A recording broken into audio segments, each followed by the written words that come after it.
Howdy folks, and welcome to the Hillbilly Kitchen. Today we're going to be cooking pepper steak with potatoes.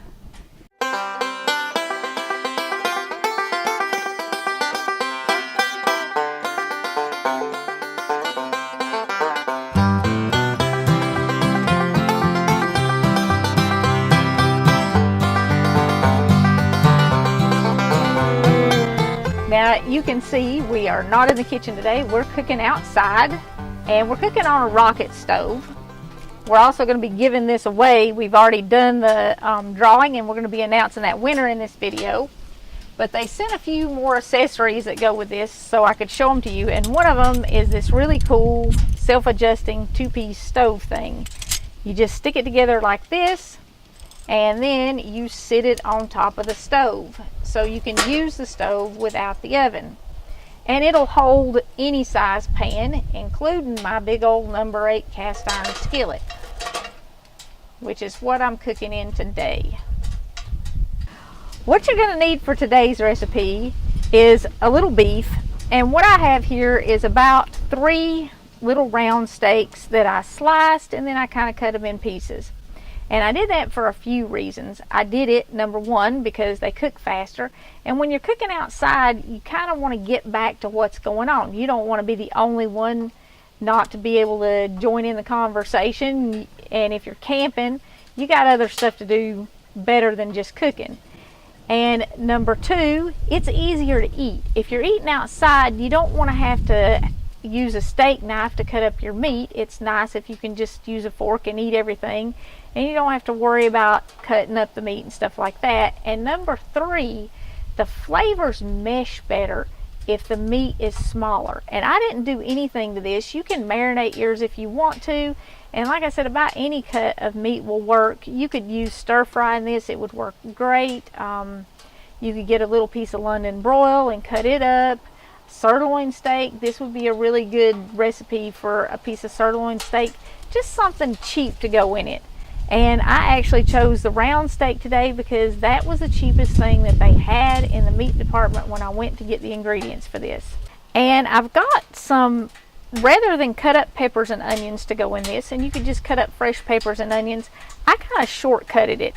This is about half a bag of frozen stir-fry vegetables, and it just has different colored bell peppers in it. It has red, green, and yellow bell peppers in it, and it also has some onion in it.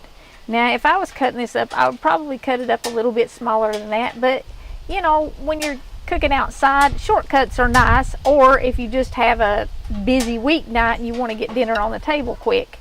And the other thing I have is I have about 3 cups of potatoes that I peeled and I cut up in pieces, and I'm going to put them in it. Now, you don't have to do the potatoes necessarily in this. You could just cook the pepper steak and you could serve it over rice or serve it with mashed potatoes or whatever you want to do. But if you put the potatoes in it, you have a one-pot meal. And one-pot meals are great when you're outside. And the other thing I'm going to use in this is I'm going to use some butter. And everything is better cooked in butter. So that's what I'm going to use to flavor this with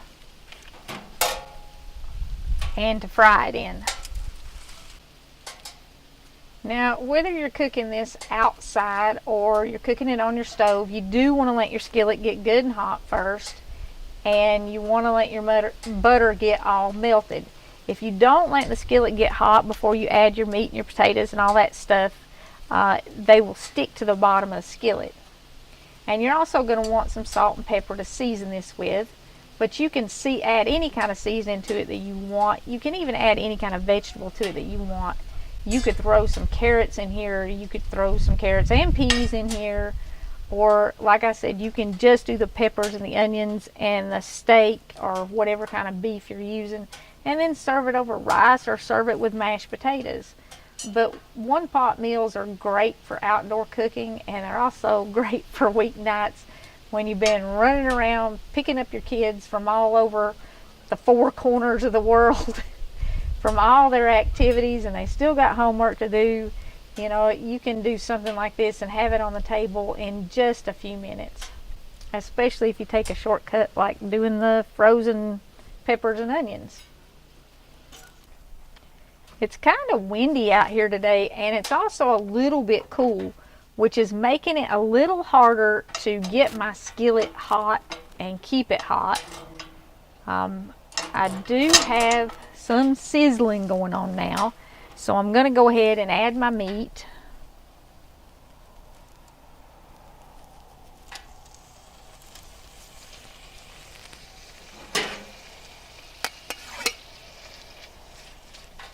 And I'm going to add my peppers and onions, and I'm going to top that off with my potatoes.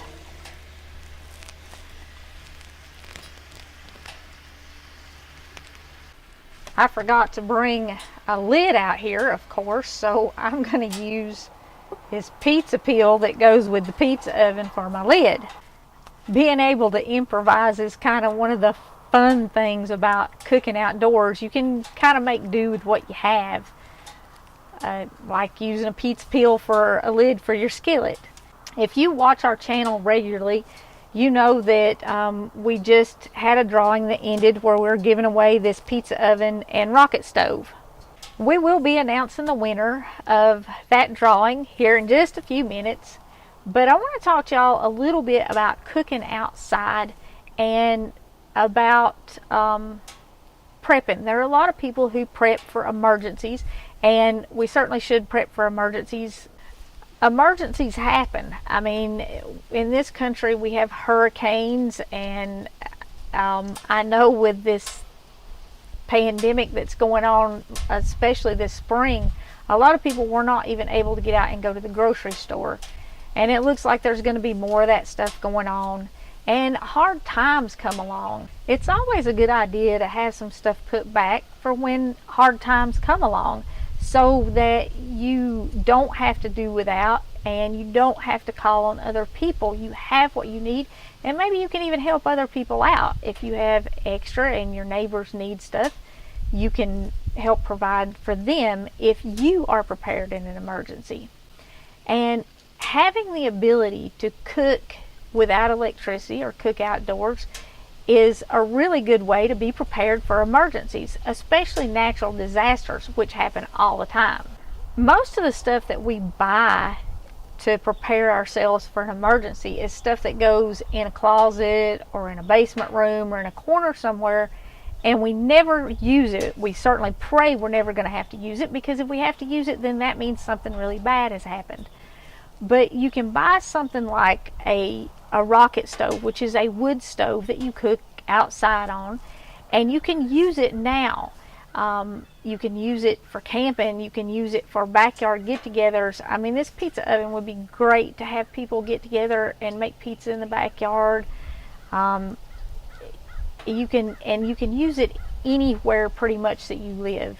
As long as you're allowed to have a charcoal grill, you can use this. Because all the fire is contained. Now, this is certainly not the only rocket stove available, and if you don't have the means to invest in something like this, because they have a lot of engineering in them and they're not super cheap, there's a lot of less expensive options, and you can even make a rocket stove yourself out of a number 10 can. That was one of the things that Brett did with our kids when they were little. We went camping one time and they all made rocket stoves, and they cooked their own dinner on their own little rocket stove. So you can learn to cook outside. It's something fun you can do, but this is something that you can buy to prepare for an emergency, and you can use it now, so it's not just a sunk cost. But any time that you buy something like this that you plan on using in an emergency situation, it's a good idea to use it so that you know how to use it when you have to. Because every time you use something like this, you're going to get better at it. You're going to be able to use it more efficiently. It's going to work better for you. You're going to be able to cook quicker on it. You're going to be able to cook with less wood on it. So if you invest in something like a rocket stove, or if you even build your own and you start cooking outside and you learn how to cook on wood, you not only have purchased something that you can use now and you will have it in an emergency, but you learn a new skill. Anytime you learn a new skill, it's good for your peace of mind. It will give you confidence to try new stuff. Learning just improves your mental function. But because you are able to prepare food without electricity, that's one less thing that you have to worry about. And I know people are just going crazy with worry right now with all that's going on. And I want you to know that God is still in control of this. The creator of the universe, he still has this. He's got this. Just keep praying. Pray for God to heal our country. Pray for God to restore our nation to what He intended it to be. Pray that the truth will be clear to everybody so that we can accept whatever the outcome of this mess is, and we can be a united nation. But not just a united nation, so that we can be a united nation that is united by our faith. If you are a Christian and you are praying about this, no matter which way this goes, you can be rest assured that God did it, that it's part of His plan, and that He's going to take care of you no matter what happens. Because God told us He works all things for the good of those who love Him. And I believe that. And our God is greater than anything in the world. The Bible says that. I believe that. And it also says that when His people humble themselves and call on His name, He will heal their land. And I am trusting that God will do that. So don't worry about this. Continue to pray about it. Pray like you have never prayed before for our country. And don't worry about it. Maybe while you're waiting for it to be settled, you can learn how to cook on a wood fire just in case. But, you know, it's just in case anything happens. Like I said, there are a lot of times when we have natural disasters in this country, and they happen every day, where people lose their electricity. Around here, it's heavy snowstorms in the wintertime.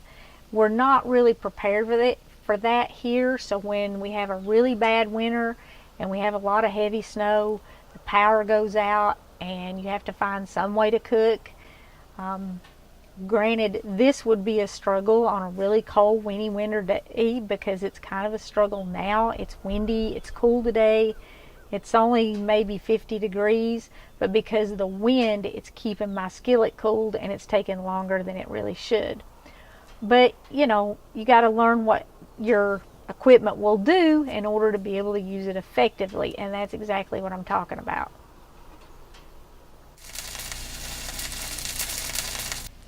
I guess I've made y'all wait long enough. The winner is Fazz 4444, spelled F-A-Z-Z with 4 number 4s after it. You won the pizza oven and the stove, and you'll get the pizza peel, and it has the stone in it. I believe it has a pizza cutter in it. And you have until Thanksgiving Day to contact me. You can get in touch with me on here. You can just leave a comment on this video and tell me you won and give me your address right on the video. Or you can contact me on Facebook. There is a link on our About page. You can contact me on Parler. There's a link on our About page. We just got on MeWe. You can contact me on there, and all those places you can send private messages. But those links are all on the About page if you don't want to just leave your address in a comment. But definitely comment on the video and let me know that you've seen it so that we can get in touch with each other. And I will get your pizza oven shipped to you. It is already boxed up. They have it boxed up incredibly well, and I don't want to unbox it to check it, because I would never get it boxed back up like they had. You know, I wish I could have sent these to everybody who entered. I'm sorry I can't. If you want more information about this stove, we will put the link in the description of this video, and you can go watch our easy pizza crust video. And if you haven't seen that pizza crust video, you should really go watch it, because it really is easy. It's very hard to mess up, and you can have homemade pizza at home faster than you can get delivery. So let's see what we got here. I think this is about done. The only thing that I seasoned this with was the peppers and the onions and the beef. And you can see it has a nice little sauce, well, in the butter. I actually kind of used the food to season the food. And it made its own little sauce with the butter and the juices from the peppers and the onions and stuff. If you're cooking this on your stove in your kitchen on a weeknight, you can have this ready in about 30 minutes for dinner.